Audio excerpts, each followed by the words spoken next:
लोकसभा में 23 मार्च को appropriation bill यानी विनियोग विधेयक को महज 9 मिनट में भी पास कर दिया गया। इस बिल पर सदन में कोई बहस नहीं हुई।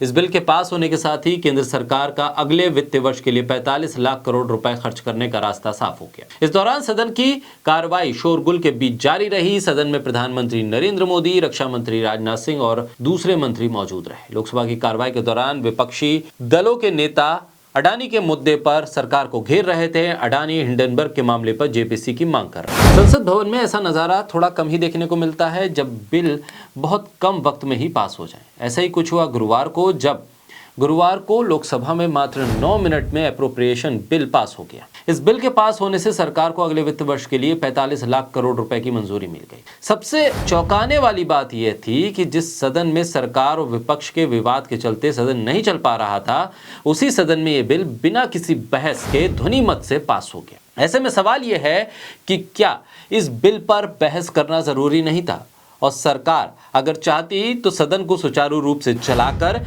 इस बिल पर बहस करवाकर फिर इसे पास करवाती। लेकिन महज 9 मिनट में ये बिल पास होना चौंकाने वाली बात भी है और सोचने वाली बात भी है कि लोकतंत्र में दरअसल किन मुद्दों की अहमियत है और किन मुद्दों के आश्रय सरकार जनता तक पहुंचने की कोशिश करती है। बोलता हिंदुस्तान पर मैं हूं आपके साथ फिरजा शाकिर अली बेग। लोकसभा में 23 मार्च को एप्रोप्रिएशन बिल यानी विनियोग विधेयक को महज 9 मिनट में भी पास कर दिया गया।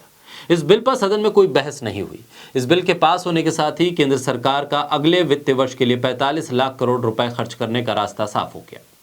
इस दौरान सदन की कार्रवाई शोरगुल के बीच जारी रही। सदन में प्रधानमंत्री नरेंद्र मोदी, रक्षा मंत्री राजनाथ सिंह और दूसरे मंत्री मौजूद रहे। लोकसभा की कार्रवाई के दौरान विपक्षी दलों के नेता अडानी के मुद्दे पर सरकार को घेर रहे थे। अडानी हिंडनबर्ग के मामले पर जेपीसी की मांग कर रहे थे। सरकार सुन नहीं रही थी। केंद्रीय बजट में से जुड़े हुए 100 मंत्रालयों और विभागों से जुड़े हुए इस अनुदान के बकाये मांगों को लेकर बिना चर्चा के गिलोटिन के माध्यम से सदन की मंजूरी लेकर इसे पास कर दिया।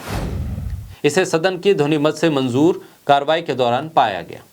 लोकसभा की कार्रवाई के दौरान करीब शाम 6 बजे स्पीकर ओम बिरला ने डिमांड ऑफ ग्रांट्स के लिए सदस्यों के कई प्रस्तावों को एक साथ रखते हुए वोट करवाया।